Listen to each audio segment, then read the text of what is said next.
are brittle and dry. Thus, whoever is stiff and inflexible is a disciple of death. Whoever is soft and yielding is a disciple of life. The hard and stiff will be broken. The soft and supple will prevail. 77. As it acts in the world, the Tao is like the bending of a bow. The top is bent downward. The bottom is bent up. It adjusts excess and deficiency so that there is perfect balance. It takes from what is too much and gives to what isn't enough. Those who try to control, who use force to protect their power, go against the direction of the Tao. They take from those who don't have enough and give to those who have far too much. The master can keep giving because there is no end to her wealth. She acts without expectation, succeeds without taking credit, and doesn't think that she is better than anyone else. 78. Nothing in the world is as soft and yielding as water. Yet for dissolving the hard and inflexible, nothing can surpass it. The soft overcomes the hard. The gentle overcomes the rigid. Everyone knows this is true, but few can put it into practice. Therefore, the master remains serene in the midst of sorrow. Evil cannot enter his heart. Because he has given up helping, he is people's greatest help. Seem paradoxical.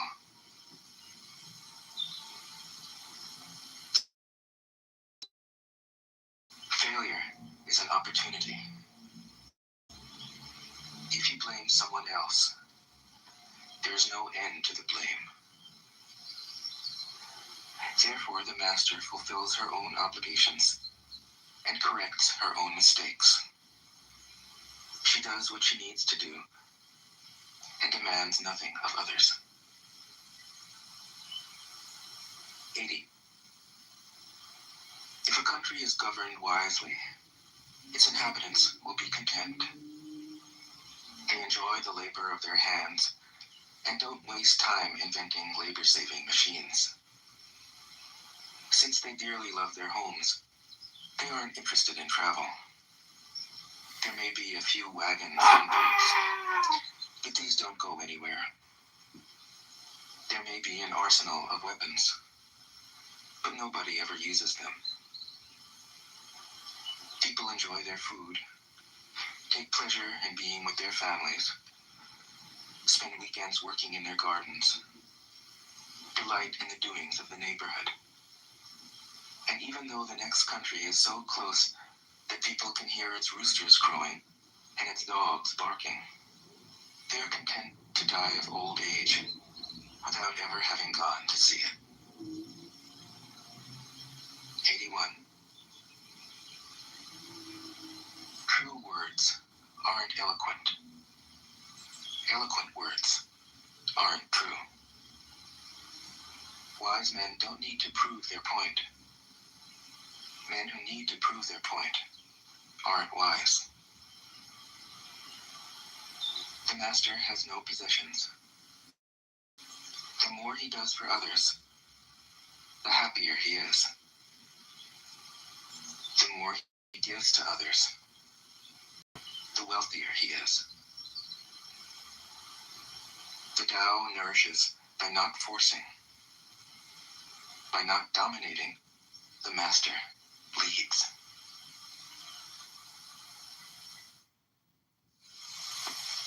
Tao Te Ching can be translated as the book of the imminence of the way, or the book of the way and of how it manifests itself in the world, or simply the book of the way.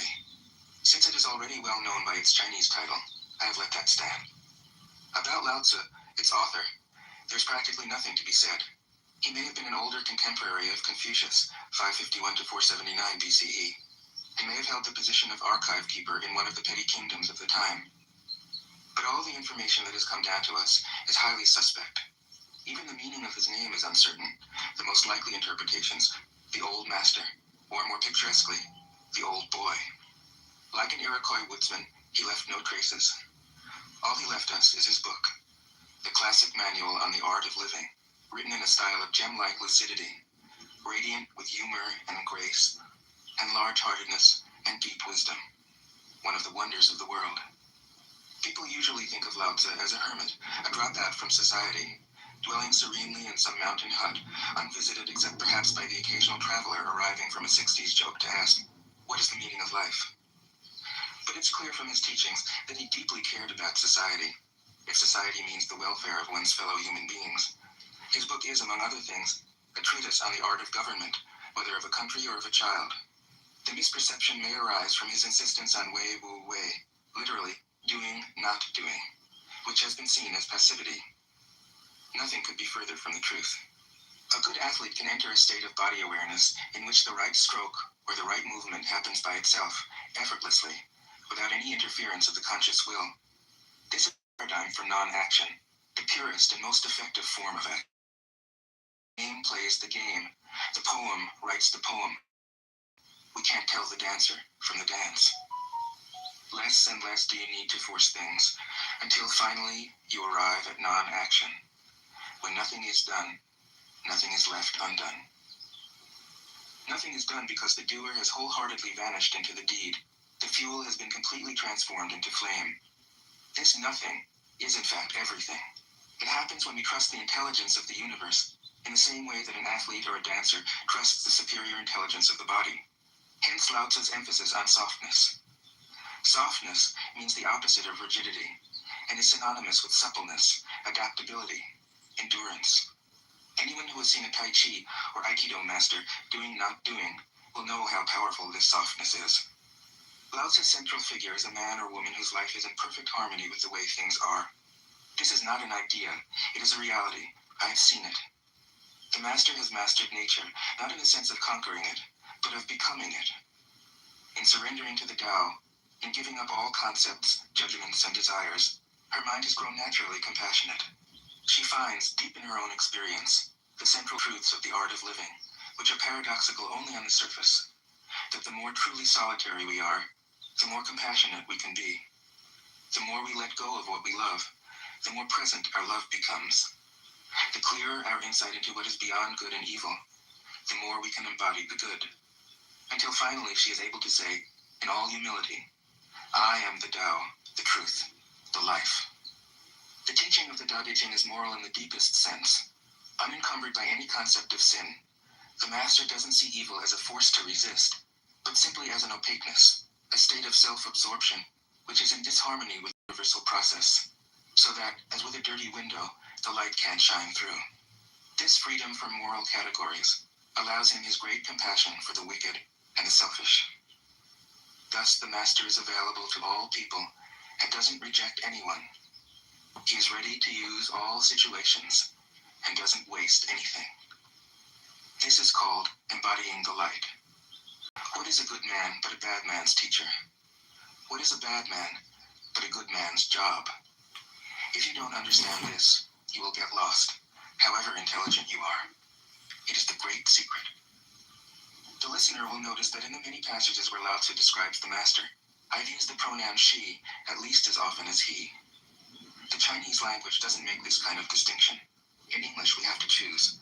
But since we are all potentially the master, since the master is essentially us, I felt it would be untrue to present a male archetype, as other versions have ironically done. Ironically, because of all the great world religions, the teaching of is by far the most female. Of course, you should feel free throughout the recording to substitute he for she, or vice versa. As to method, I worked from Paul Karas's literal version, which provides English equivalents, often very clean ones, alongside each of the Chinese ideograms. I also consulted dozens of translations into English, German, and French. But the most essential preparation for my work was a 14 years long course of Zen training, which brought me face to face with Lao Tzu and his true disciples and heirs, the early Chinese masters. With great poetry, the freest translation is sometimes the most faithful. We must try its effect as an English poem, Dr. Johnson said. That is the way to judge of the merit of a translation. I have often been fairly literal, or as literal as one can be with such a subtle, kaleidoscopic book as the Tao Te Ching. But I have also paraphrased, expanded, contracted, interpreted, worked with the text, played with it, until it became embodied in a language that felt genuine to me. If I haven't always translated Lao Tzu's words, my intention has always been to translate his mind. Describing the indescribable, teaching the unteachable, pointing the way to the way. What does Lao Tzu think he is doing here? It can't be done. No way. Hence, Po Chun-Yi, poet and stand-up comedian, wrote, "He who talks doesn't know. He who knows doesn't talk." That is what Lao Tzu told us in a book of 5,000 words. If he was the one who knew, how could he have been such a blabbermouth? That's the problem with spiritual teachers. They have to be blabbermouths.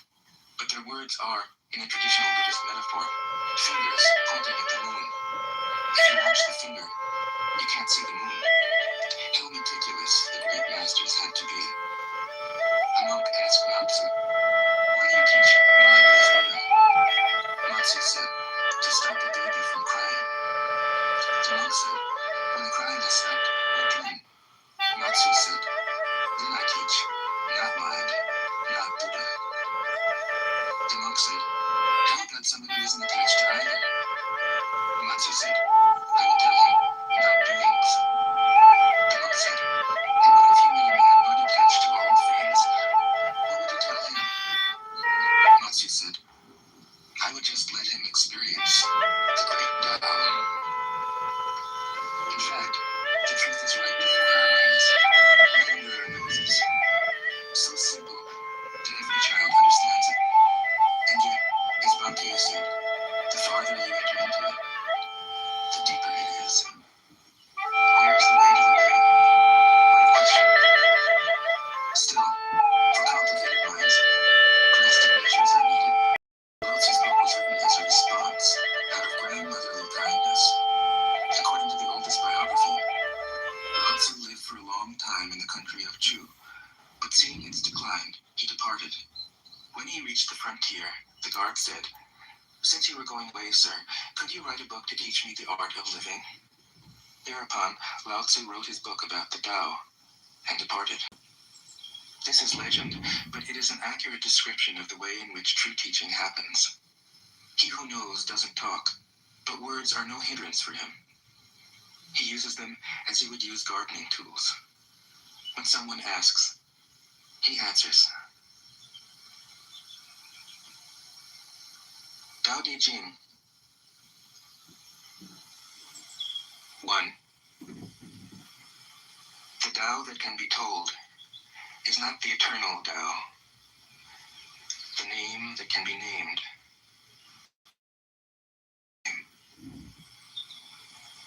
The unnamed is the eternally real.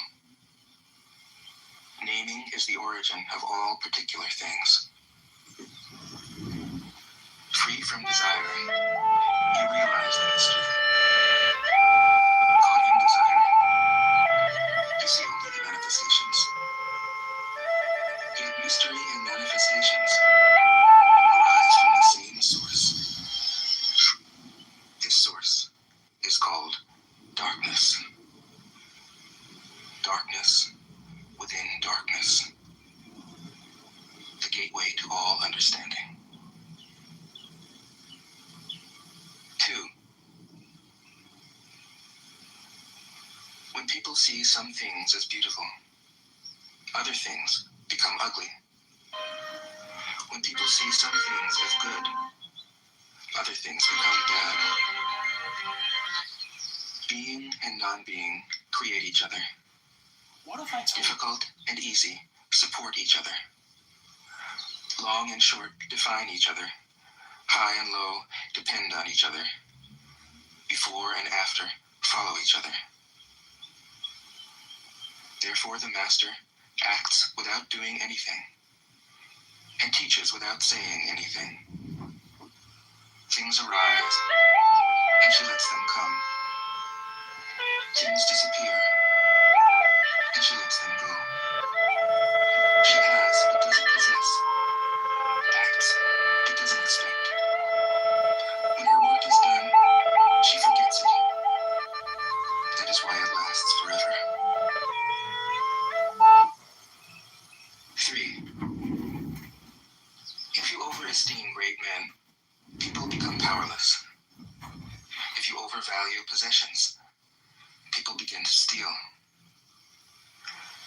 The master leads by emptying people's minds and filling their cores, by weakening their ambition and toughening their resolve. He helps people lose everything they know, everything they desire, and creates confusion in those who think that they know. Practice not doing, and everything will fall into place. 4.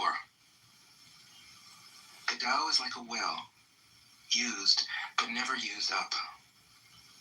It is like the eternal void, filled with infinite possibilities. It is hidden but always present. I don't know who gave birth to it. It is older than God. 5. The Tao doesn't take sides. It gives birth to both good and evil. The Master doesn't take sides. She welcomes both saints and sinners. The Tao is like a bellows. It is empty, yet infinitely capable. The more you use it, the more it produces. The more you talk of it, the less you understand. Hold on to the center. 6.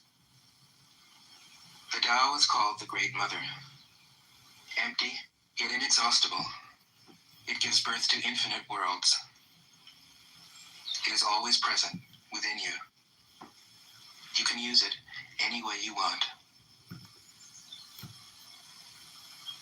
7. The Tao is infinite, eternal. Why is it eternal? It was never born, thus it can never die. Why is it infinite? It has no desires for itself, thus it is present for all beings. The Master stays behind. That is why she is ahead. She is detached from all things. That is why she is one with them. Because she has let go of herself, she is perfectly fulfilled. 8. The supreme good is like water, which nourishes all things without trying to. It is content with the low places that people disdain. Thus, it is like the Tao. In dwelling, move close to the ground. In thinking, keep to the simple. In conflict, be fair and generous. In governing, don't try to control. In work, do what you enjoy. In family life, be completely present. When you are content to be simply yourself and don't compare or compete, everybody will respect you. 9. Fill your bowl to the brim, and it will spill. Keep sharpening your knife, and it will blunt. Chase after money and security, and your heart will never unclench. Care about people's approval, and you will be their prisoner. Do your work, then step back. The only path to serenity. 10. Can you coax your mind from its wandering and keep to the original oneness? Can you let your body become supple as a newborn child's? Can you cleanse your inner vision until you see nothing but the light? Can you love people and lead them without imposing your will? Can you deal with the most vital matters by letting events take their course? Can you step back from your own mind and thus understand all things? Giving birth and nourishing, having without possessing, acting with no expectations, leading and not trying to control. This is the supreme virtue. 11.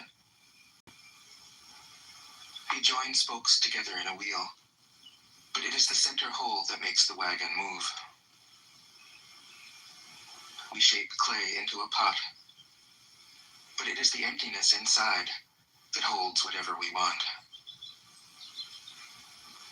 We hammer wood for a house, but it is the inner space that makes it livable.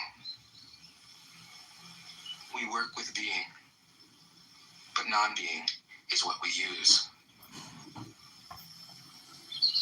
12. Colors blind the eye. Sounds deafen the ear. Flavors numb the taste. Thoughts weaken the mind. Desires wither the heart. The master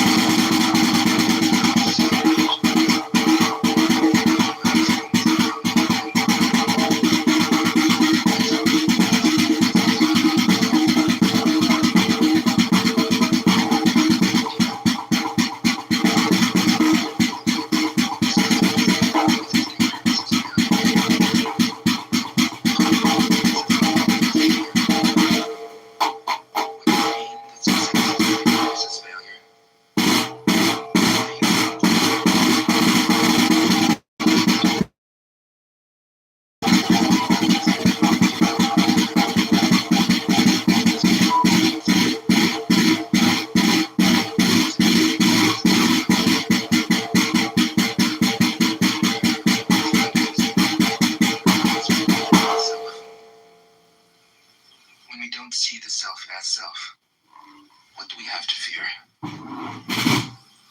See the world as yourself. Have faith in the way things are. Love the world as yourself. Then you can care for all things. 14. Look, and it can't be seen. Listen, and it can't be heard. Reach, and it can't be grasped.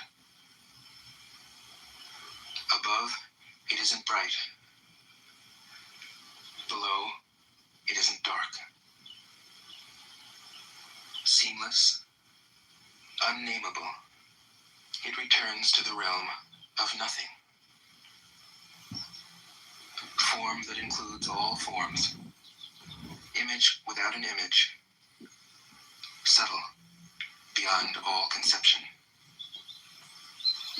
Approach it, and there is no beginning. Follow it, and there is no end. You can't know it, but you can be it, at ease in your own life. Just realize where you come from. This is the essence of wisdom. 15. The ancient masters were profound and subtle. Their wisdom was unfathomable. There is no way to describe it. All we can describe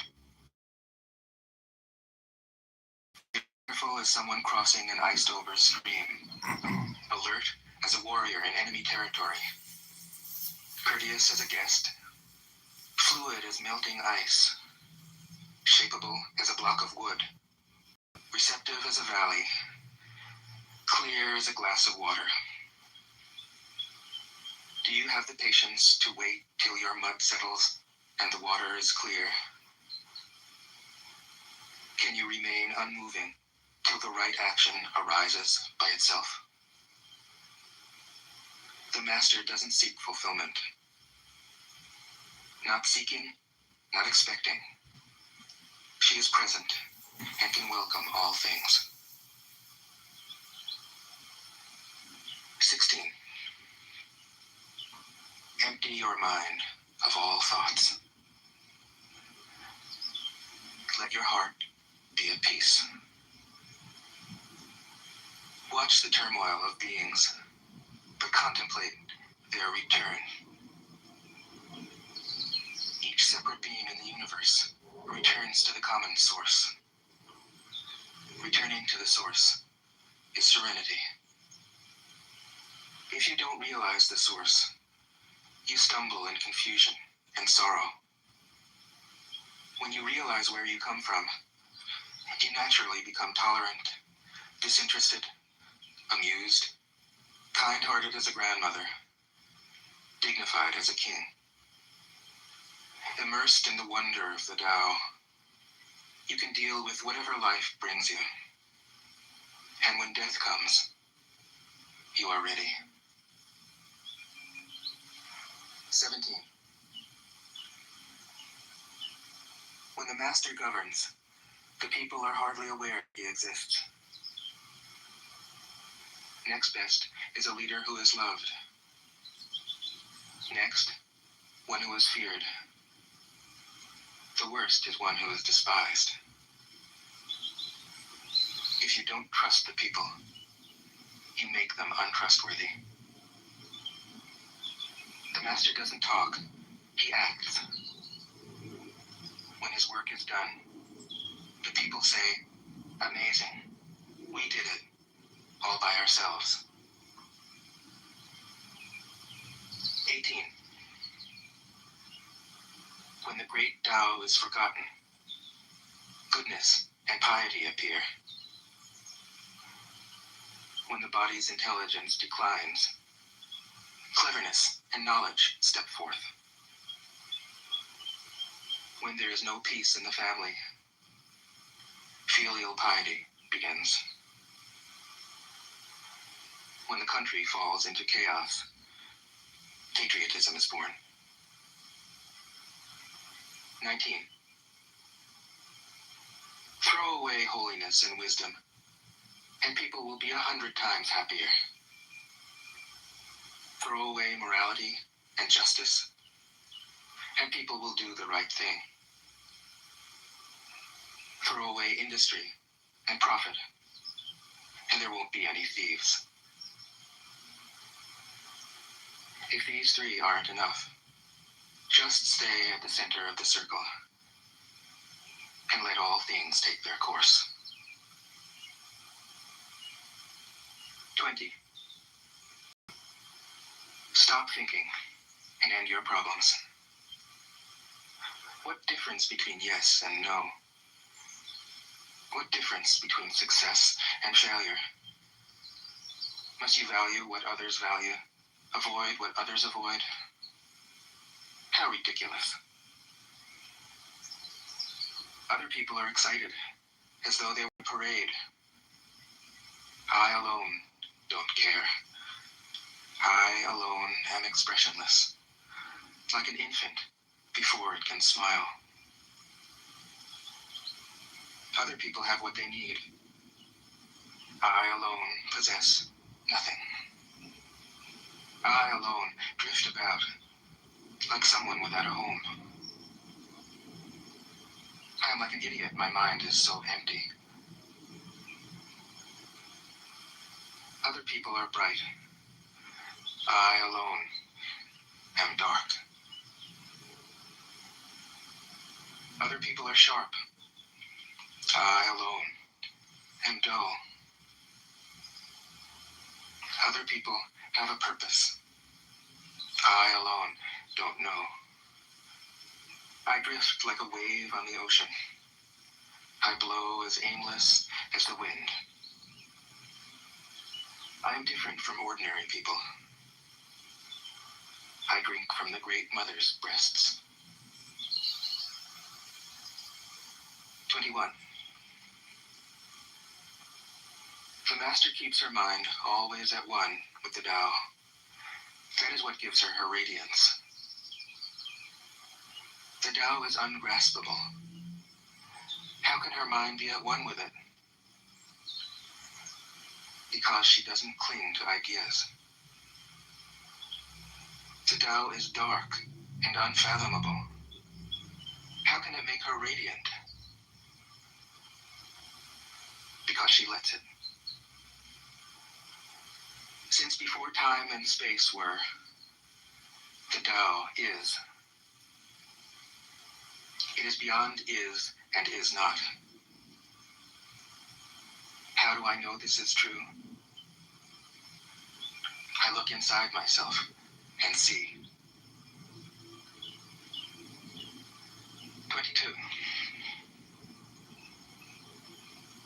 If you want to become whole, let yourself be partial. If you want to become straight, let yourself be crooked.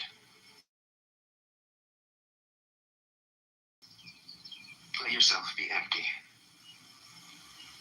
If you want to be reborn, let yourself die. If you want to be given everything, give everything up.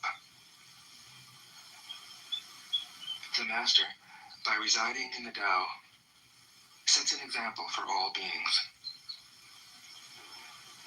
Because he doesn't display himself, people can see his light. Because he has nothing to prove, people can trust his words. Because he doesn't know who he is, people recognize themselves in him. Because he has no goal in mind, everything he does succeeds. When the ancient masters said, if you want to be given everything, give everything up, they weren't using empty phrases. Only in being lived by the Tao can you be truly yourself. 23. Express yourself completely, then keep quiet. Be like the forces of nature. When it blows, there is only wind. When it rains, there is only rain. When the clouds pass, the sun shines through. If you open yourself to the Tao, you are at one with the Tao, and you can embody it completely. If you open yourself to insight, you are at one with insight, and you can use it completely. If you open yourself to loss, you are at one with loss, and you can accept it completely. Open yourself to the Tao, then trust your natural responses, and everything will fall into place. 24. He who stands on tiptoe doesn't stand firm. He who rushes ahead doesn't go far. He who tries to shine dims his own light. He who defines himself can't know who he really is.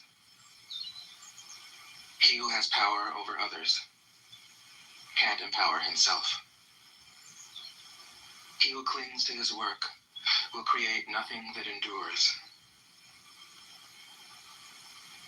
If you want to accord with the Tao, just do your job, then let go.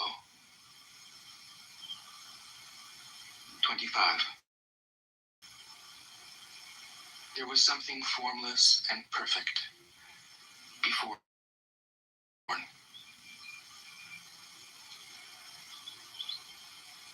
It is serene, empty, solitary, unchanging, infinite, eternally present. It is the mother of the universe.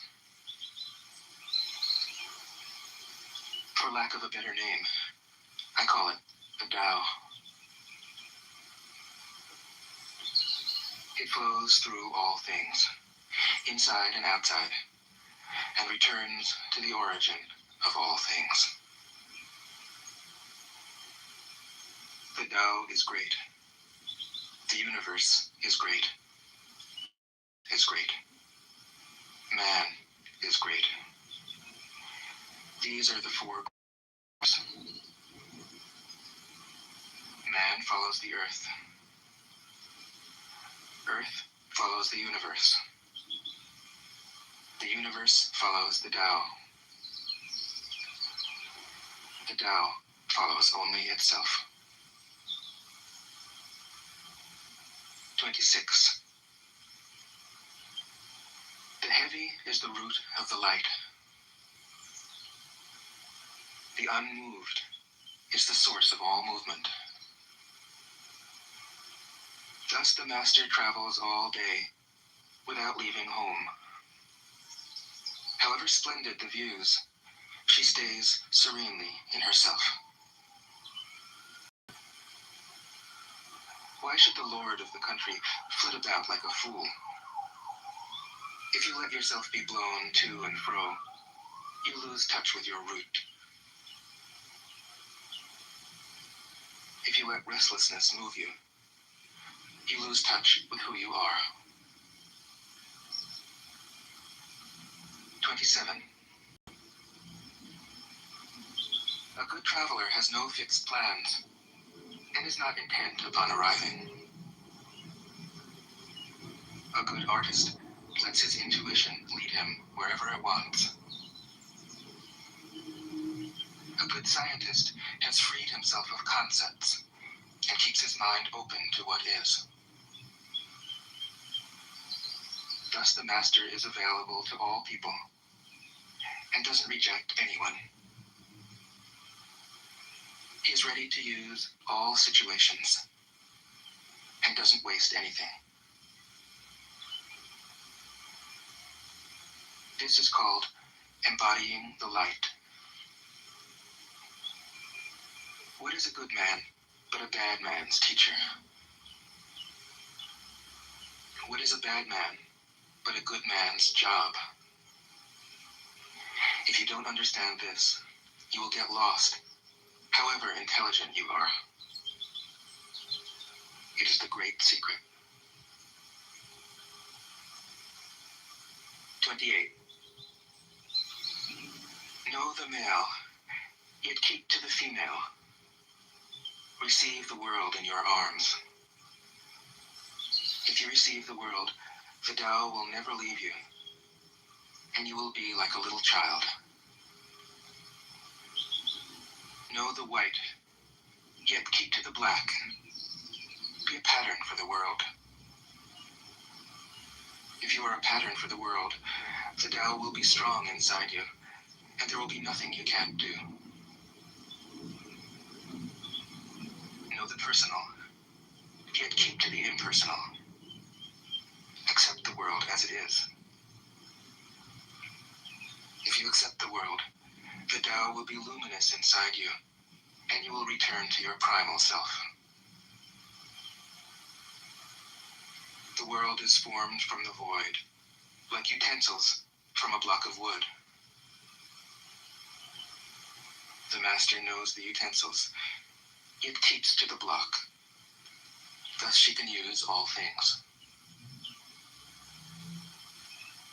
29. Do you want to improve the world? I don't think it can be done. The world is sacred. It can't be improved.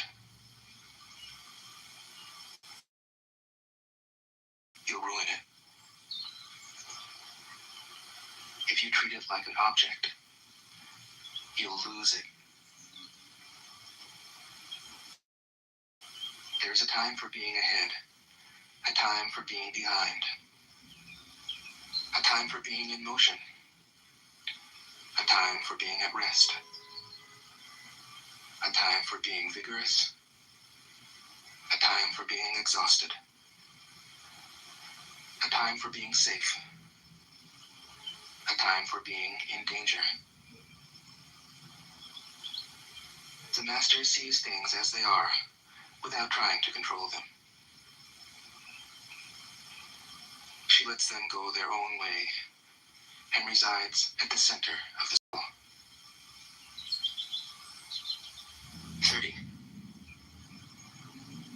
Whoever relies on the Tao in governing men doesn't try to force issues or defeat enemies by force of arms. For every force, there is a counterforce. Violence, even well-intentioned, always rebounds upon oneself. The Master does his job and then stops. He understands that the universe is forever out of control, and that trying to dominate events goes against the current of the Tao. Because he believes in himself, he doesn't try to convince others. Because he is content with himself, he doesn't need others' approval. Because he accepts himself, the whole world accepts him. 31. Weapons are the tools of violence. All decent men detest them. Weapons are the tools of fear. A decent man will avoid them, except in the direst necessity, and if compelled, will use them only with the utmost restraint. Peace is his highest value. If the peace has been shattered, how can he be content? His enemies are not demons, but human beings like himself. He doesn't wish them personal harm, nor does he rejoice in victory. How could he rejoice in victory and delight in the slaughter of men? He enters a battle gravely, with sorrow, and with great compassion, as if he were attending a funeral. 32. The Tao can't be perceived. Smaller than an electron, it contains uncountable galaxies. If powerful men and women could remain centered in the Tao, all things would be in harmony. The world would become a paradise. All people would be at peace, and the law would be written in their hearts. When you have names and forms, know that they are provisional. When you have institutions, know where their functions should end. Knowing when to stop, you can avoid any danger. All things end in the Tao, as rivers flow into the sea. 33. Knowing others is intelligence. Knowing yourself is true wisdom. Mastering others is strength. Mastering yourself is true power. If you realize that you have enough, you are truly rich. If you stay in the center and embrace death with your whole heart, you will endure forever. 34. The great Tao flows everywhere. All things are born from it, yet it doesn't create them. It pours itself into its work, yet it makes no claim. It nourishes infinite worlds, yet it doesn't hold on to them. Since it is merged with all things and hidden in their hearts, it can be called humble. Since all things vanish into it, and it alone endures, it can be called great. It isn't aware of its greatness, thus it is truly great. 35. She who is centered in the Tao can go where she wishes without danger. She perceives the universal harmony, even amid great pain, because she has found peace in her heart. Music or the smell of good cooking may make people stop and enjoy, but words that point to the Tao seem monotonous and without flavor. When you look for it, there is nothing to see. When you listen for it, there is nothing to hear. Who the hell are you? When you use it, it is inexhaustible. 36. If you want to shrink something, you must first allow it to expand. If you want to get rid of something, you must first allow it to flourish.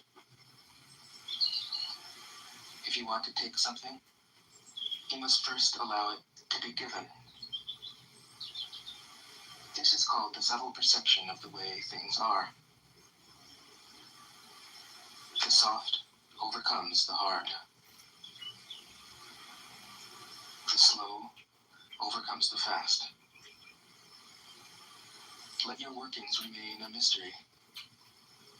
This is called the subtle perception of the way things are. The soft overcomes the hard.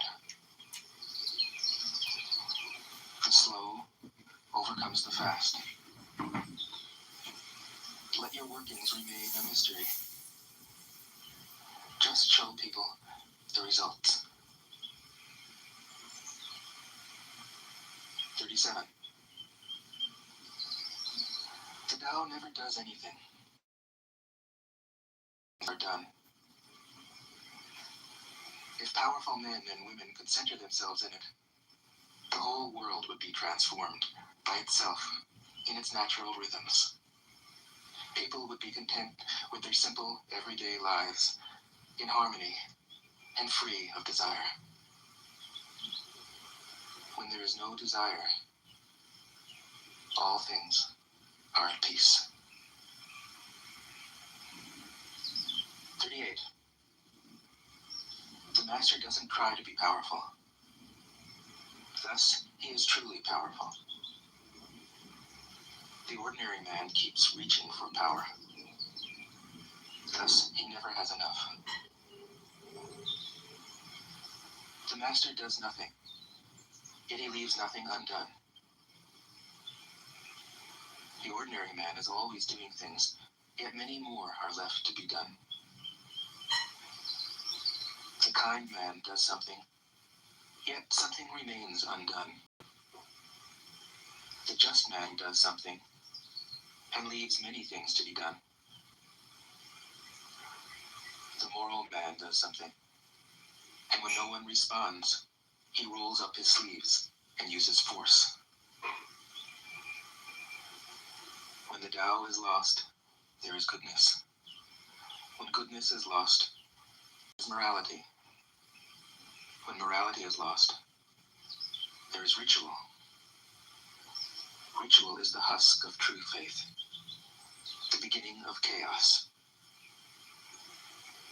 Therefore, the master concerns himself with the depths and not the surface, with the fruit and not the flower. He has no will of his own. He dwells in reality and lets all illusions go. 39. In harmony with the Tao, the sky is clear and spacious. The earth is solid and full. All creatures flourish together, content with the way they are, endlessly repeating themselves, endlessly renewed. When man interferes with the Tao, the sky becomes filthy, the earth becomes depleted, the equilibrium crumbles, creatures become extinct. The master views the parts with compassion because he understands the whole. His constant practice is humility. He doesn't glitter like a jewel, but lets himself be shaped by the Tao, as rugged and common as a stone. 40. Return is the movement of the Tao. Yielding is the way of the Tao. All things are born of being. Being is born of non-being. 41. When a superior man hears of the Tao, he immediately begins to embody it. When an average man hears of the Tao, he half believes it, half doubts it.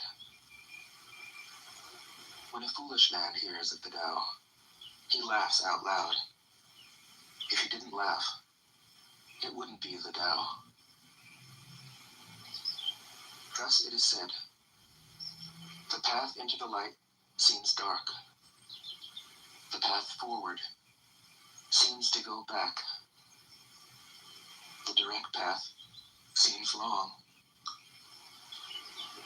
True power seems weak. True purity seems tarnished. True steadfastness seems changeable. True clarity seems obscure. The greatest art seems unsophisticated. The greatest love seems indifferent. The greatest wisdom seems childish. The Tao is nowhere to be found, yet it nourishes and completes all things. 42. The Tao gives birth to one. One gives birth to two. Two gives birth to three. Three gives birth to all things. All things have their backs to the female and stand facing the male. When male and female combine, all things achieve harmony. Ordinary men hate solitude, but the master makes use of it, embracing his aloneness, realizing he is one with the whole universe.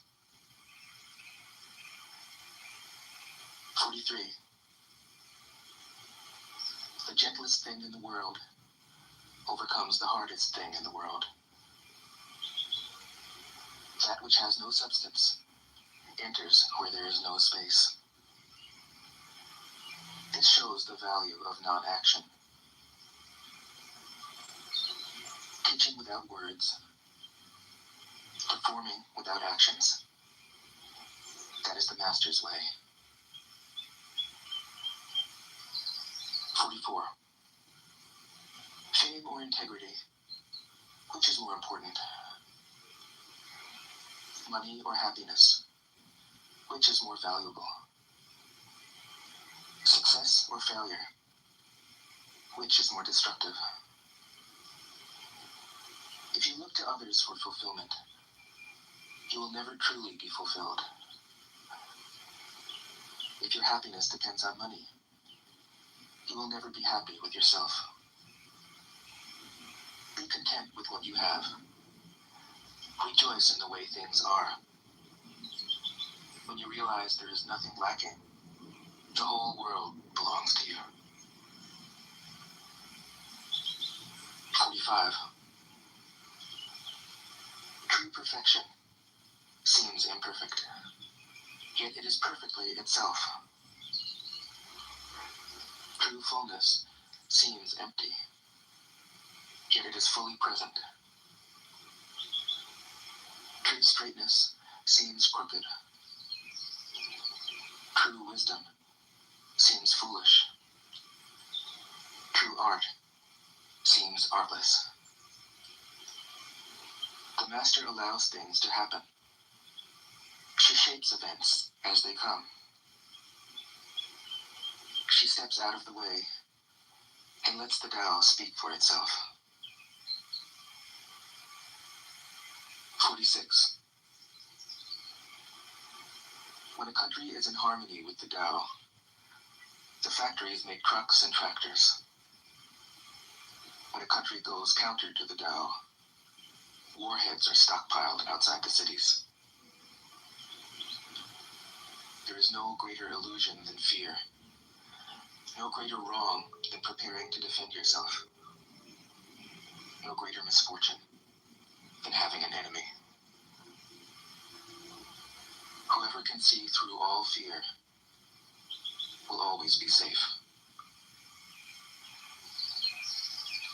47. Without opening your door, you can open your heart to the world. Without looking out your window, you can see the essence of the Tao. The more you know, the less you understand. The Master arrives without leaving, sees the light without looking, achieves without doing a thing. 48. In the pursuit of knowledge, every day something is added. In the practice of the Tao, every day something is dropped. Less and less do you need to force things. Arrive at non-action. When nothing is done, nothing is left undone. True mastery can be gained by letting things go their own way. It can't be gained by interfering. 49. The Master has no mind of her own. She works with the mind of the people. She is good to people who are good. She's also good to people who aren't good. This is true goodness. She trusts people who are trustworthy. She also trusts people who aren't trustworthy. This is true trust. The Master's mind is like space. People don't understand her. They look to her and wait. She treats them like her own children. 50. The Master gives himself up to whatever the moment brings. He knows that he is going to die, and he has nothing left to hold on to. No illusions in his mind. No resistances in his body. He doesn't think about his actions. They flow from the core of his being. He holds nothing back from life. Therefore, he is ready for death, as a man is ready for sleep after a good day's work. 51. Every being in the universe is an expression of the Tao.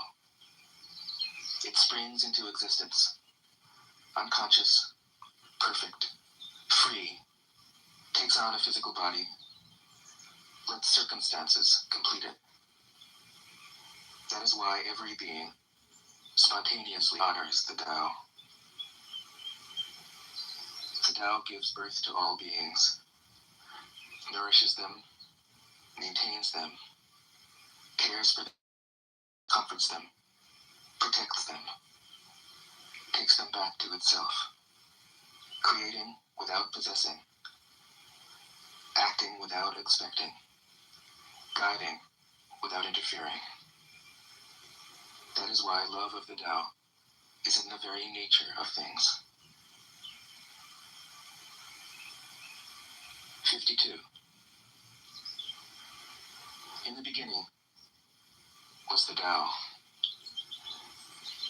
All things issue from it. All things return to it.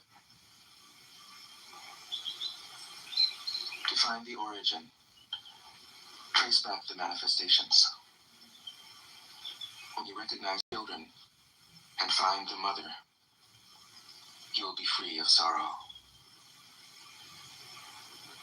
If you close your mind in judgments and traffic with desires, your heart will be troubled. If you keep your mind from judging and aren't led by the senses, your heart will find peace. Seeing into darkness is clarity. Knowing how to yield is strength. Use your own light and return to the source of light. This is called practicing eternity. 53.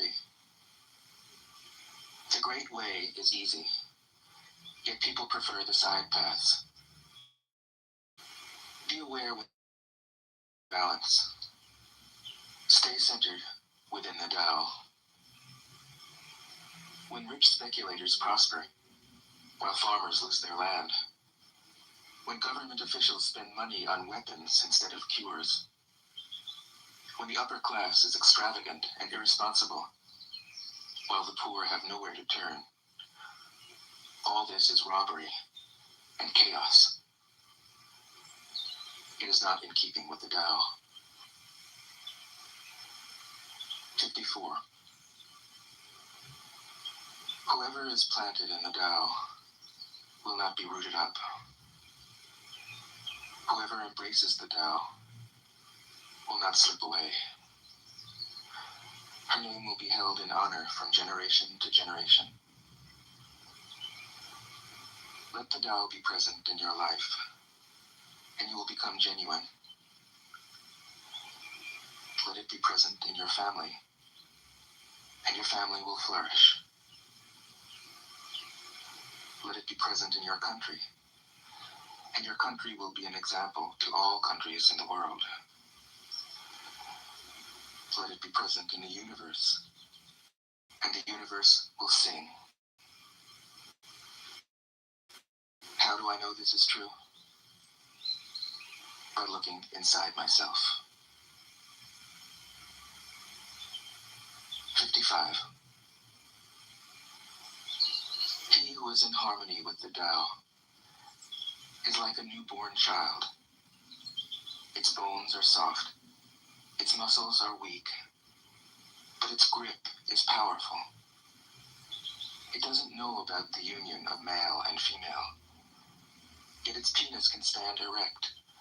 So intense is its vital power. It can scream its head off all day, yet it never becomes hoarse. So complete is its harmony. The Master's power is like this. He lets all things come and go effortlessly, without desire. He never expects results. Thus he is never disappointed. He is never disappointed. Thus his spirit never grows old. 56. Those who know don't talk. Those who talk don't know. Close your mouth. Block off your senses. Bluntness. Untie your knots. Soften your glare. Settle your dust. This is the primal identity. Be like the Tao. It can't be approached or withdrawn from, benefited, harmed, honored, or brought into disgrace. It gives itself up continually. That is why it endures. 57. If you want to be a great leader, you must learn to follow the Tao. Stop trying to control. Let go of fixed plans and concepts, and the world will govern itself. The more prohibitions you have, the less virtuous people will be. The more weapons you have, the less secure people will be. The more subsidies you have, the less self-reliant people will be. Therefore, the Master says, I let go of the law, and people become honest. I let go of economics, and people become prosperous. I let go of religion, and people become serene. I let go of all desire for the common good, and the good becomes common as grass. 58. If a country is governed with tolerance, the people are comfortable and honest. If a country is governed with repression, the people are depressed and crafty. When the will to power is in charge, the higher the ideals, the lower the results. Try to make people happy, and you lay the groundwork for misery.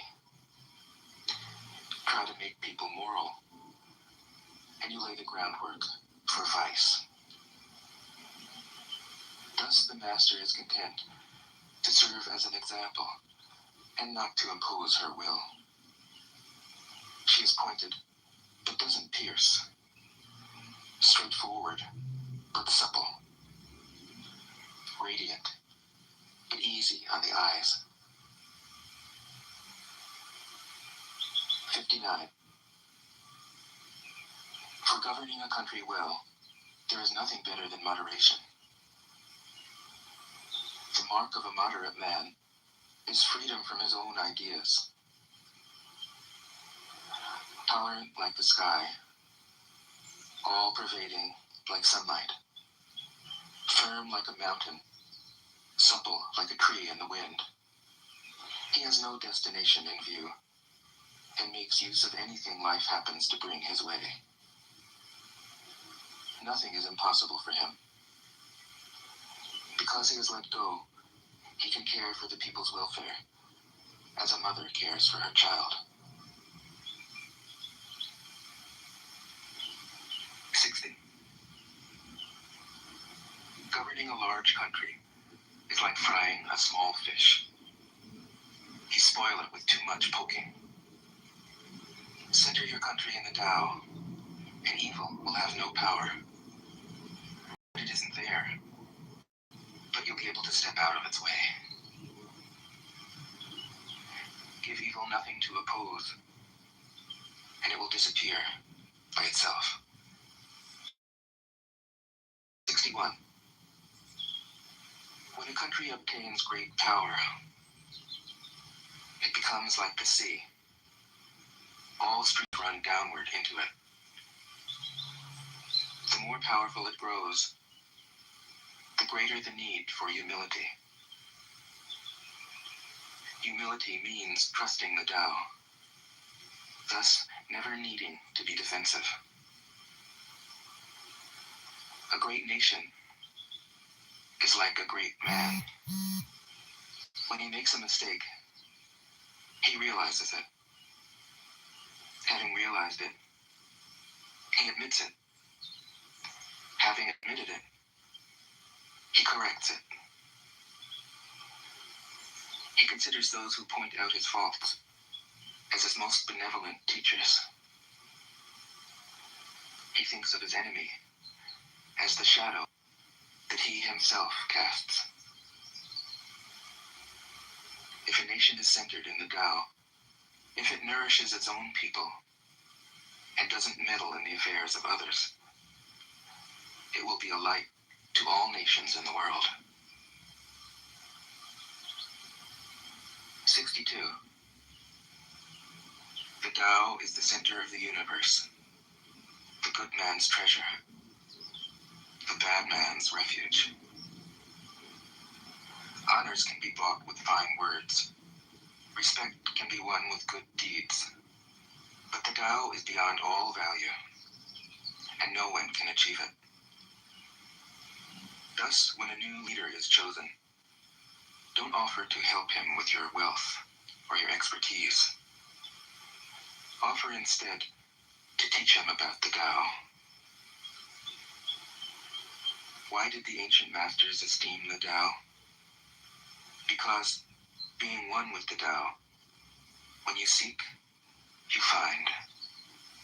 And when you make a mistake, you are forgiven.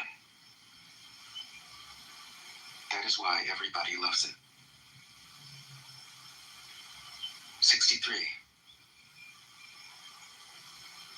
Act without doing. Work without effort. Think of the small as large, and the few as many. Confront the difficult while it is still easy.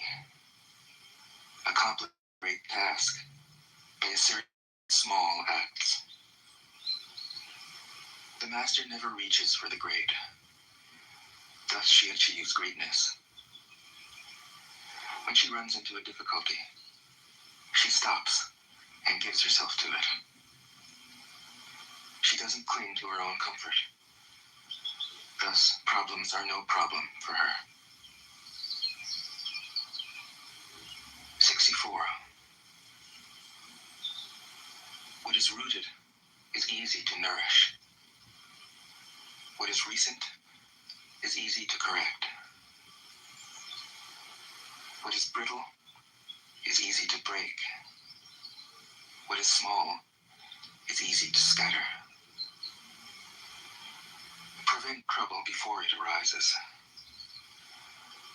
Put things in order before they exist. A giant pine tree grows from a tiny sprout. The journey of 1,000 miles starts from beneath your feet. You grasp things, you lose them. Forcing a project to completion, you ruin what was almost ripe. Therefore, the master takes action by letting things take their course.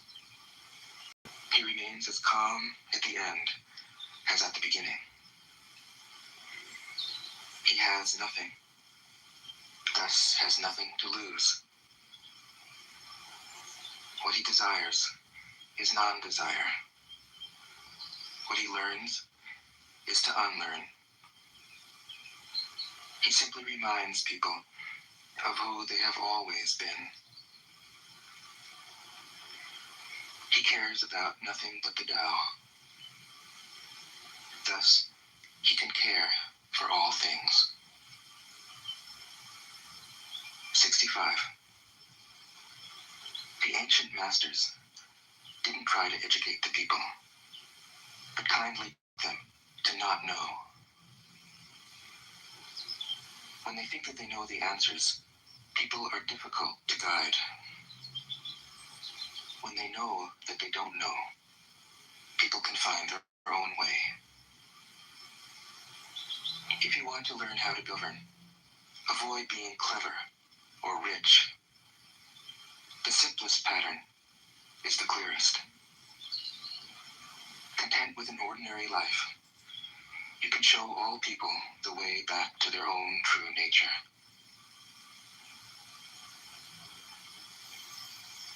66. All streams flow to the sea because it is lower than they are. Humility gives it its power.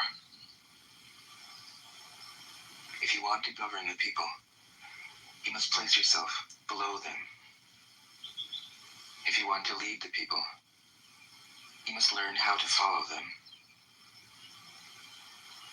The master is above the people, and no one feels oppressed. She goes ahead of the people, and no one feels manipulated. The whole world is grateful to her, because she competes with no one. No one can compete with her. 67. Some say that my teaching is nonsense. Others call it lofty, but impractical. But to those who have looked inside themselves, this nonsense makes perfect sense. And to those who put it into practice, this loftiness has roots that go deep. I have just 3 things to teach: simplicity, patience, compassion. These 3 are your greatest treasures. Simple in actions and in thoughts, you return to the source of being. Patient with both friends and enemies, you accord with the way things are. Compassionate toward yourself, you reckon all beings in the world. 68. The best athlete wants his opponent at his best. The best general enters the mind of his enemy. The best businessman serves the communal good. The best leader follows the will of the people. All of them embody the virtue of non-competition. Not that they don't love to compete, but they do it in the spirit of play. In this, they are like children, and in harmony with the Tao. 69. The generals have a saying: rather than make the first move, it is better to wait and see. Rather than advance an inch, it is better to retreat a yard. This is called going forward without advancing, pushing back without using weapons. There's no greater misfortune than underestimating your enemy. Underestimating your enemy means thinking that he is evil. Thus, you destroy your 3 treasures and become an enemy yourself. When 2 great forces oppose each other, the victory will go to the one that knows how to yield. 70. My teachings are easy to understand and easy to put into practice. Yet your intellect will never grasp them, and if you try to practice them, you'll fail. My teachings are older than the world. How can you grasp their meaning? If you want to know me, look inside your heart. 71. Not knowing is true knowledge. Presuming to know is a disease. First realize that you are sick, then you can move toward health. The master is her own physician. She has healed herself.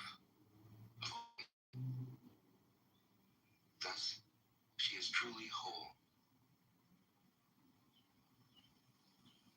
72. When they lose their sense of awe, people turn to religion. When they no longer trust themselves, they begin to depend upon authority. Therefore, the master steps back so that people won't be confused He teaches without a teaching, so that people will have nothing to learn. 73. The Tao is always at ease. It overcomes without competing,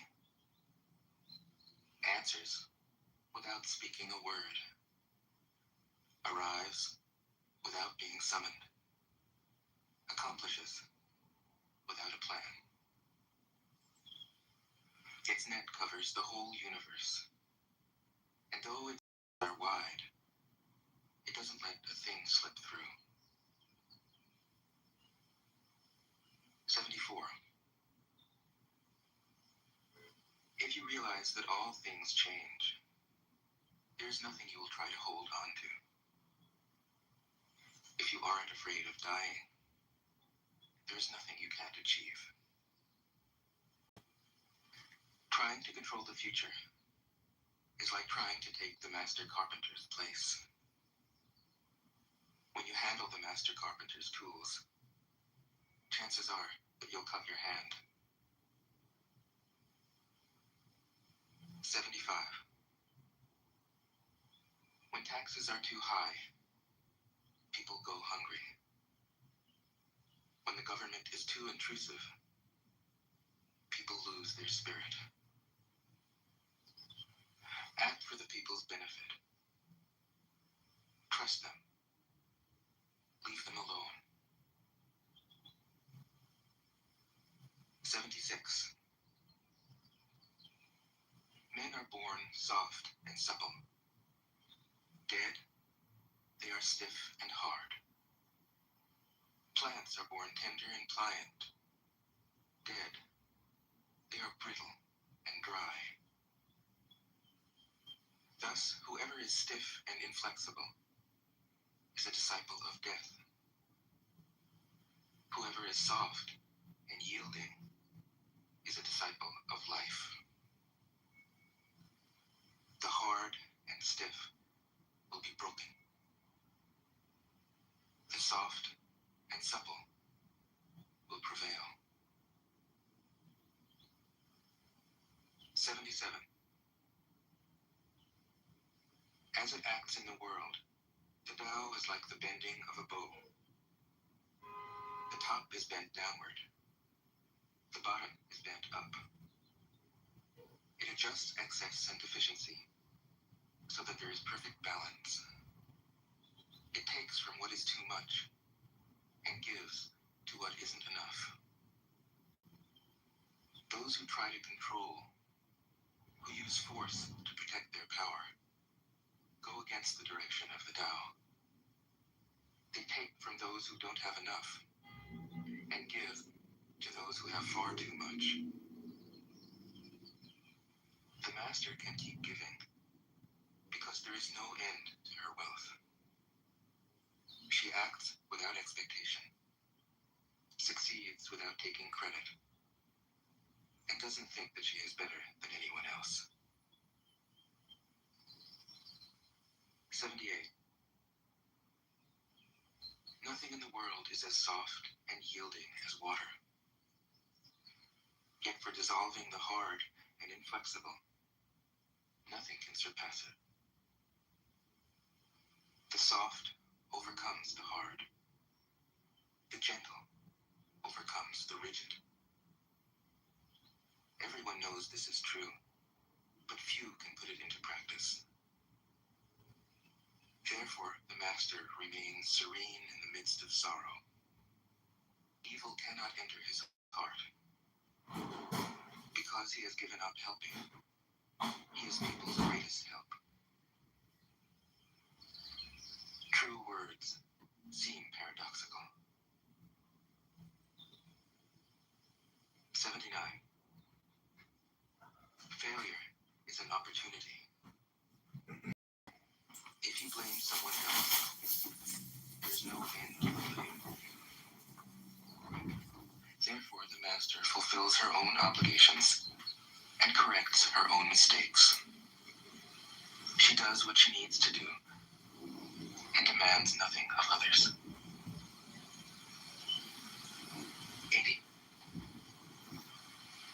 country is governed wisely. Its inhabitants will be content. They enjoy the labor of their hands and don't waste time inventing labor-saving machines.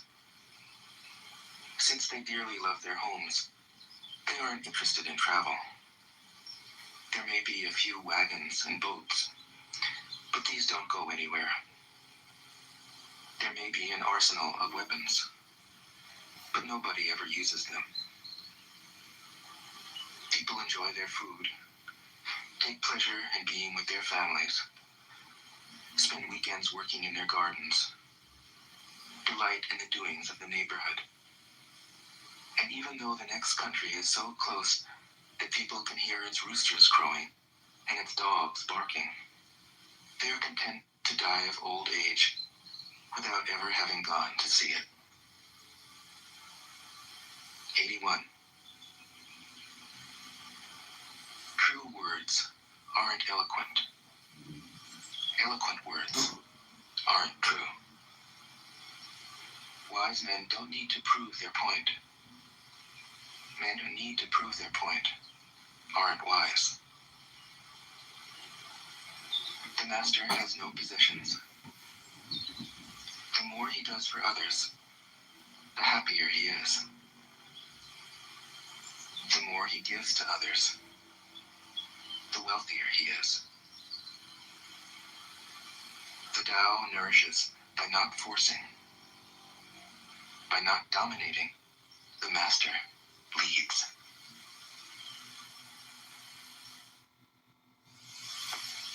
Tao Te Ching can be translated as the book of the imminence of the way, or the book of the way and of how it manifests itself in the world, or simply the book of the way. Since it is already well known by its Chinese title, I have let that stand. About Lao Tzu, its author, there's practically nothing to be said.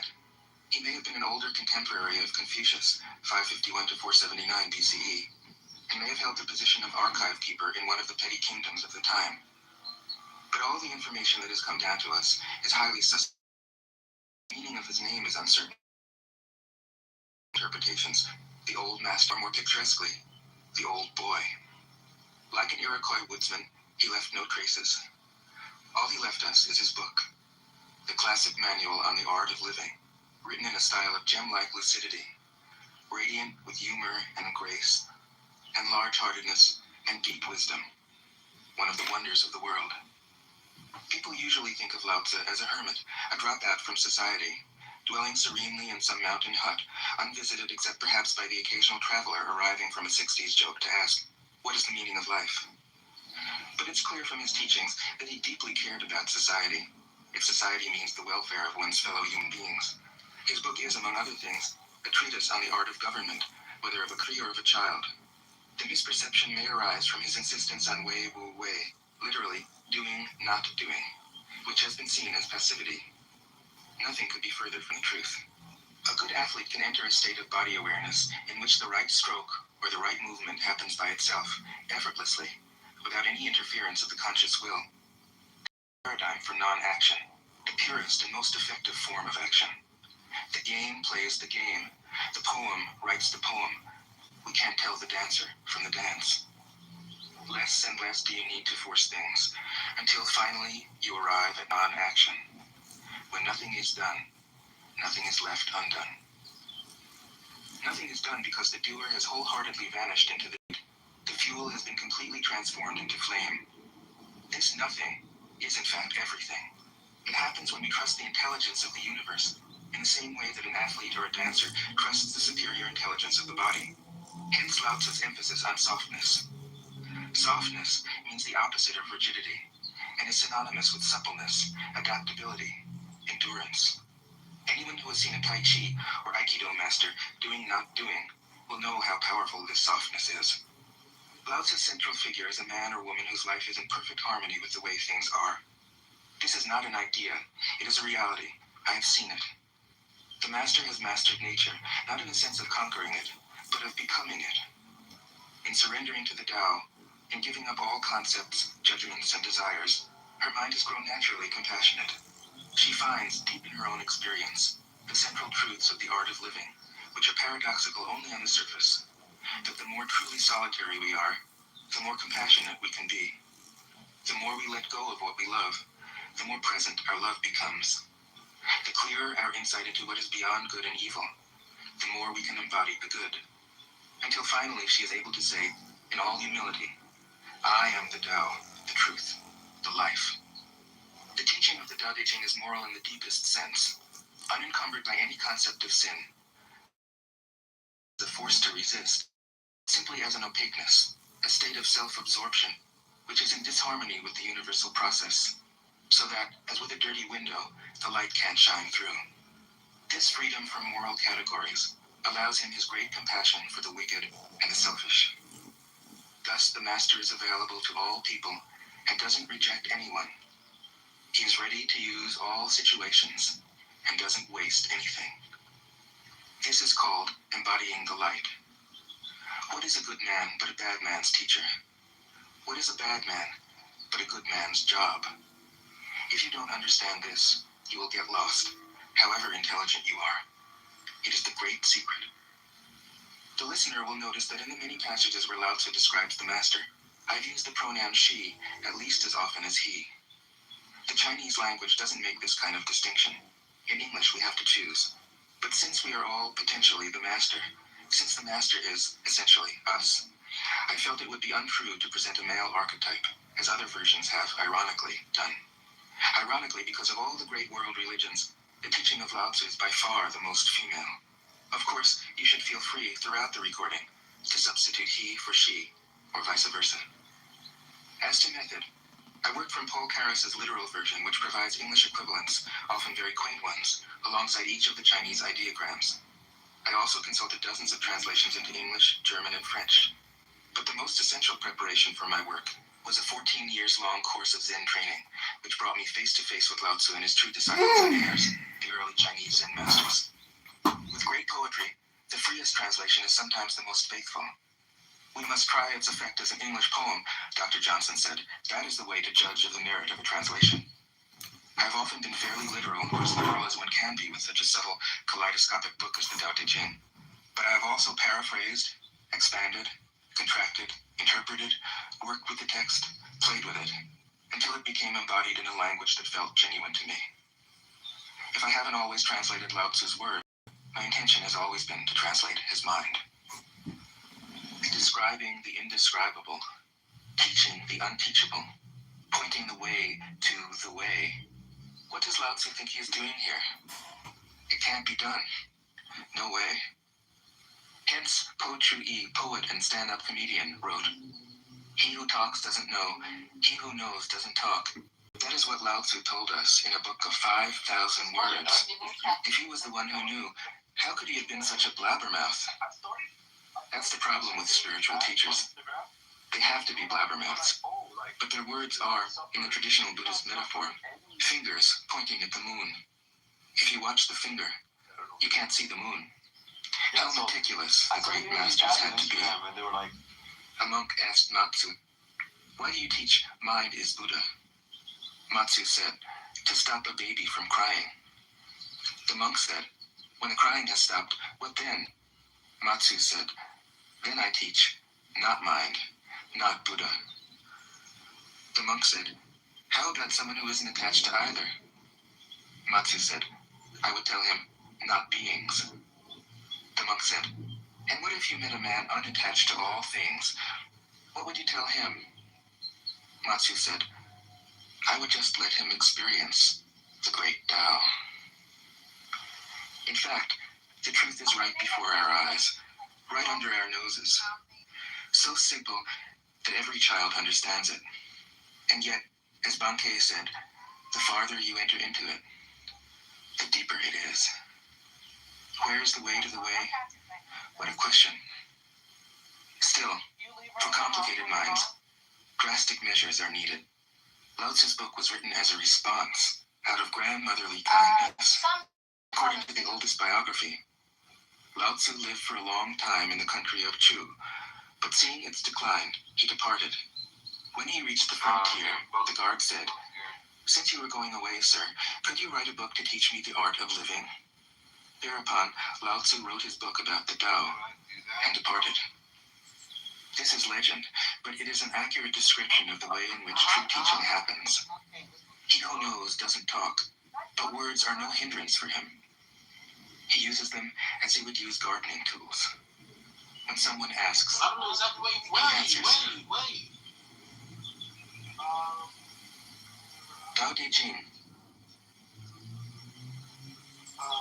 1. The Tao that can be told is not the eternal Tao. The name that can be named is not the eternal name. The unnameable is the eternally real. Naming is the origin of all particular things. Free from desire, you realize the mystery. Caught in desire, you see only the manifestations. Yet mystery and manifestations arise from the same source. This source is called darkness.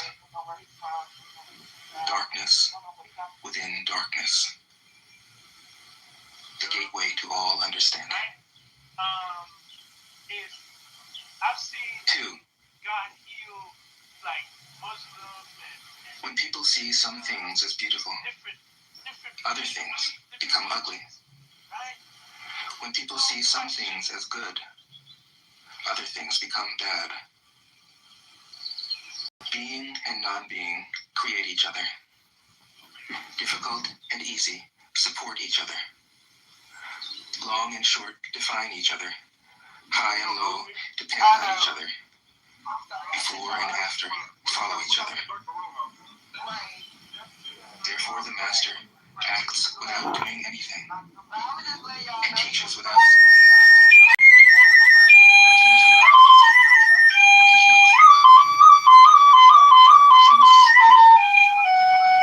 She lets them go. She has but doesn't possess. Acts but doesn't accept. When her work is done, she forgets it. That is why it lasts forever. 3. Kitover esteem great men. People become powerless. If you overvalue possessions, people begin to steal. The master leads by emptying people's minds and filling their cores, by weakening their ambition and toughening their resolve. He helps people lose everything they know, everything they desire, and creates confusion in those who think that they know. Practice not doing, and everything will fall into place. 4.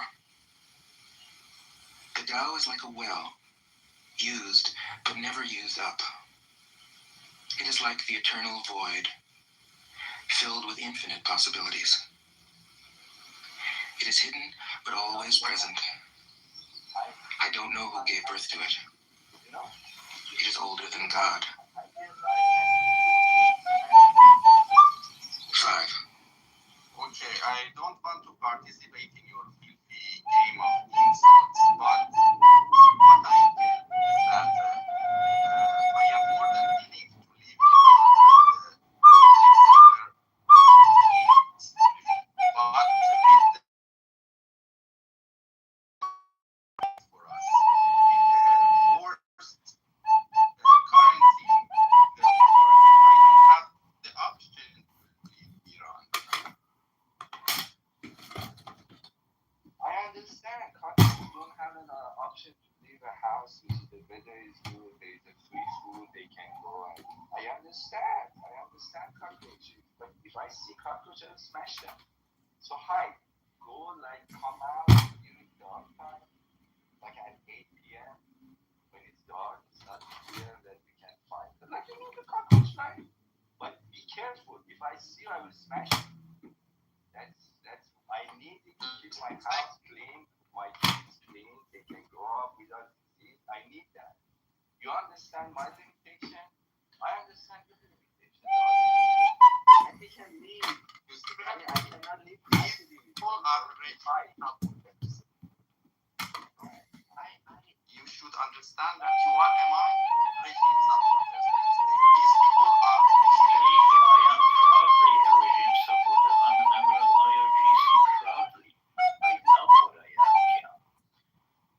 I love what I am because I'm defending my country, my people, my children. No, I don't love killing. You love killing people when you tell your Uncle Trump to come and bomb your country. You're a traitor. You should be ashamed of yourself, which you're not, because I know you know nothing about dignity. Actually, you have no dignity as your king. Your king has no. Why do you always talk about 100? I don't know the real, the exact number. The kids that were killed in the school of Minab, but you never talk about because they were massacre. bombed. You never talk about the No, massacre. we talk about all of them. We talk about everything. We gave out the numbers. We gave out the real number, which was 3,000.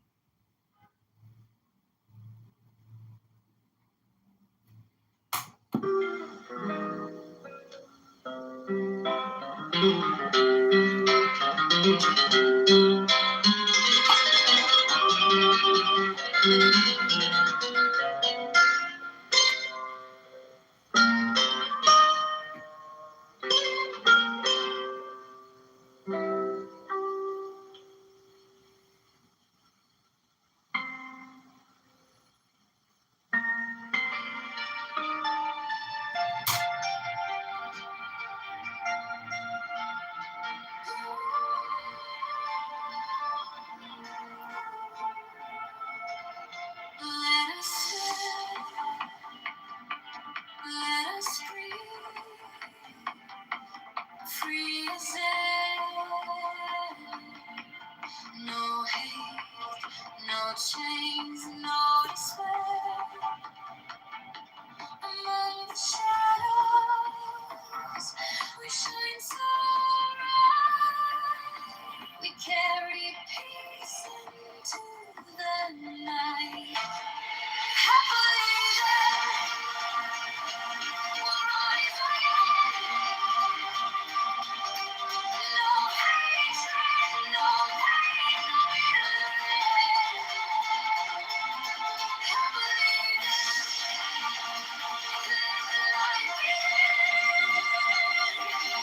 Among the broken,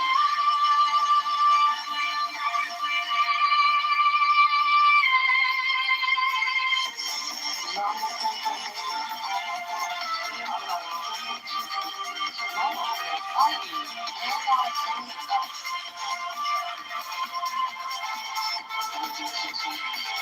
us walk, let us heal, free from strife. No weight on moments cling, no weight on life. Among the weary, we'll stand tall. A gentle voice for one and all. Happily then, we'll rise again. No hatred, no pain, no regret.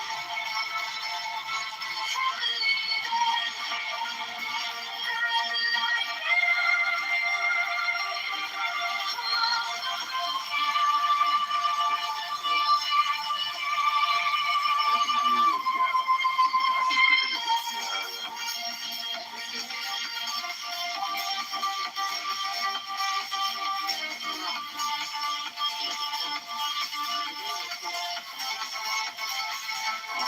free from greed, we'll plant seed.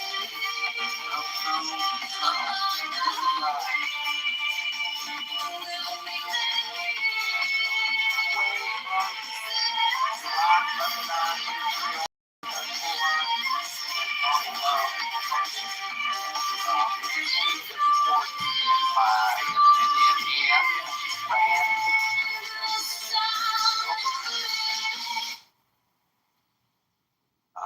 To the stage, Leeple, welcome to the room.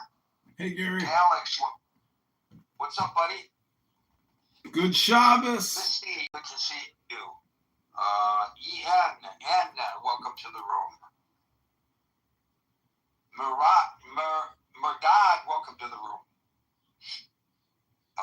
people's names right don't always succeed. Zizi, welcome to the room. Kozar, good to see you. El Normo. Brian. El Normo, were you there for the demonstration in front of your co-op the other day? Very interesting.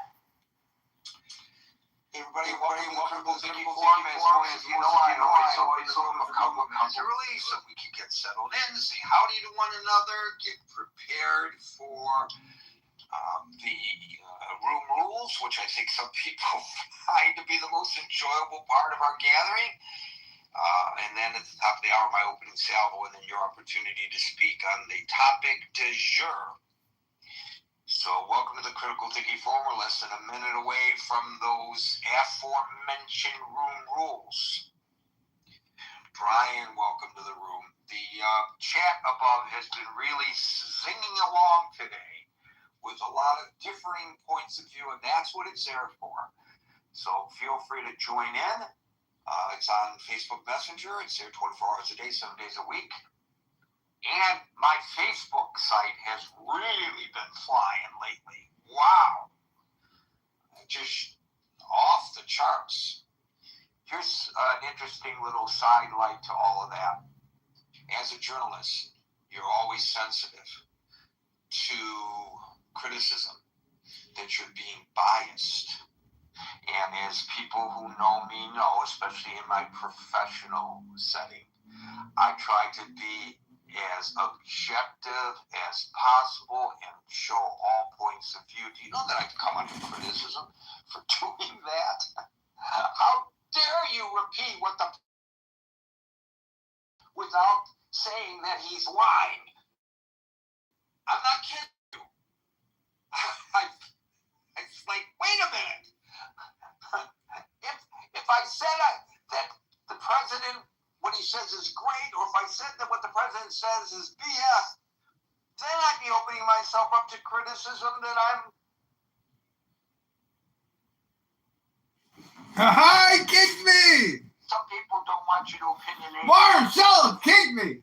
Marshall, kick me! But if you don't say what's in line with their bias, that means you're biased in the other direction. It's like Alice in the Looking Glass, folks. Alice in the Looking Glass. Okay, back to the room rules. We're here Monday through Friday from 5 o'clock New York time. Top of the hour, I'll give my opening salvo, which hopefully will encourage you to come up on the stage and join Marshall and Alan and I to discuss today's topic, or you can come up now in anticipation of what you might want to say based on the topic, or anytime in the next hour if something is said that strikes you and makes you want to indulge in conversation, raise your hand and you will be invited onto the stage. I call people on the stage in the order in which I see them in the audience, which may not coincide with the order in which you see yourself. So if it appears that I've skipped over you, worry not. I always get to everybody whose hand is up, time permitting. And since we don't invite people on the stage en masse any longer in order to maintain order and decorum, please do not think that you are being ignored if your hand is up in the audience. Grasshopper, I will get to you on Clubhouse and the Critical Thinking Forum. We speak one at a time. We endeavor not to interrupt one another. We try to treat each other with a degree of decorum and respect, even when we vehemently disagree. And for that, I thank you in advance. And finally, and this is the one that some people just rush. Big rush. Through their head. Or a moderator might ask you a question when you are on the stage. It's not because we want to get into a big fight. It's because we want to ask you a question. Yesterday, Marshall asked somebody a question, and the person immediately attacked Marshall because Marshall had the audacity. It's because Marshalls are rude. And that got a little out of hand. I'm sure we all agree, and that's what we're trying to avoid. And that wouldn't have happened if the person had just said, well, you better behave. How I feel You about better behave. Don't question Marshall's supremacy. Don't question his Trump arrangement scene when you.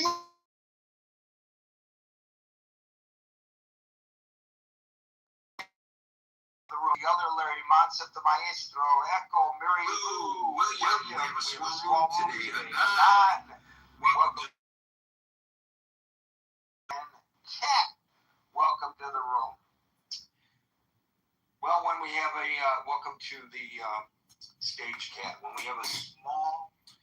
Thank you. Marshall Rankin is a white trash fake Republican from Hidalgo County. He's a faggot. He's a fucking faggot. This is a certain individual who is a candidate for office. Gotcha! He's been posting on Facebook, which got him in. Gotcha!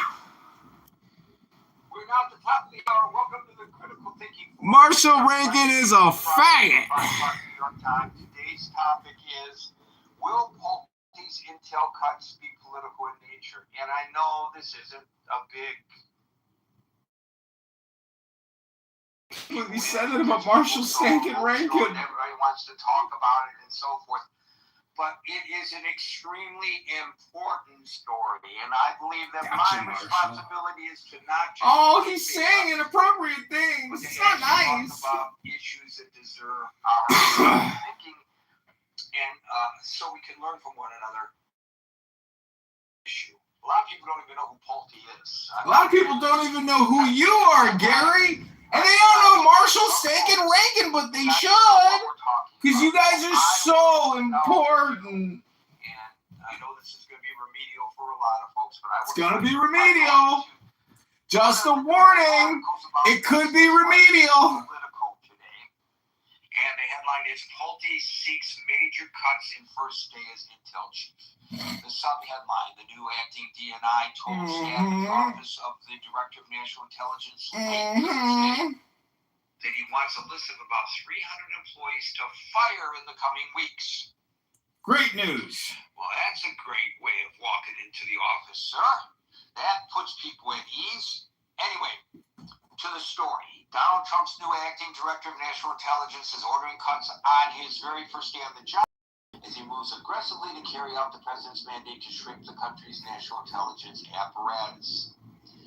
Parenthetically, it actually was on his prequel to his first day on the job. Cheap to even pay for premium Clown House. They are ruthlessly cheaply efficient. The message got across. Continuing the story. Bill Pulte, who officially started at the Intelligence Coordination Hub Friday, directed ODNI staff late Thursday.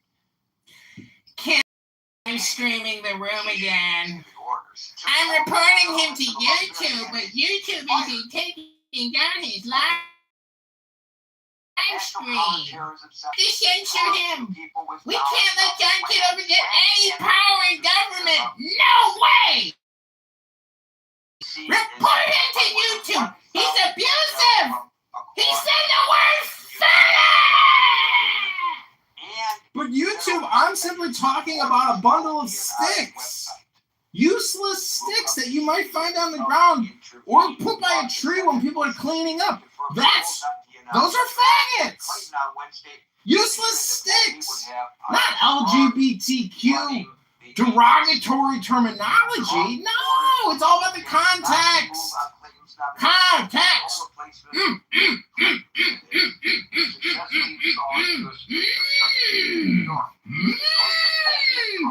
Faggots. Retarded faggots. He thinks he's an entertainer. He thinks he's funny. But he's not. He's just annoying. He thinks he's funny.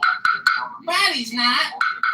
But he's not. John Kitover called Marshall Rankin Stankin a fake Republican from Hidalgo County, Texas, a George Bush cocknut.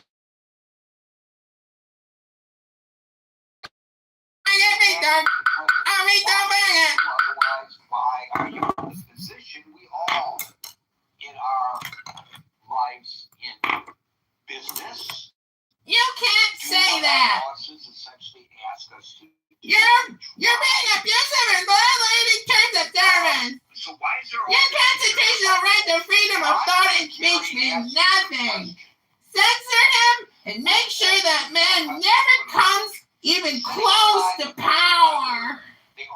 done in the first place or not, I'm not qualified to answer that. Maybe. This is my Mystery Science Theater 3000 political edition with your micro-celebrity candidate, John Zachary Kitover. Go to johnkitoverchicago.com or chicagomayorvote.com or chicagomayoral.com or chicagomayorelect.com or Chicago vote registration.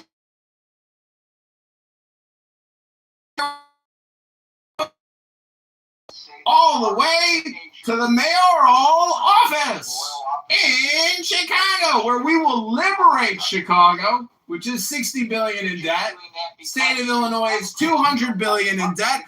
And Pritzker and Johnson and 100 other liberal progressive Democrats just dump spam, mountains of spam on you. Non-stop bullshit. Oh, you want to cut your property taxes 25% day number one? Vote John. You want to get rid of paid parking in Chicago? Vote John. You want to rip out all the bike lanes? Rip out every fucking bike lane in the city and give the parking back to the small businesses and restaurants? Vote John. Go to johnkitoverchicago.com. He was the head of the Federal Housing Finance Agency. Okay, that's a relatively obscure federal agency. So where are you going with this, Gary? Well, what the concern that the critics are raising that he repeatedly leveraged that authority. You cannot say the word. You can't say the word. It is a sacred word. You must never say the word. Concerns regarding these cuts at the office of the Director of National Intelligence. When he was at FHFA, It's pronounced FIFA, Gary. The sports, like the soccer one, yes. I'll just use the letter FHFA. What happened to that guy? What happened to John Kitover?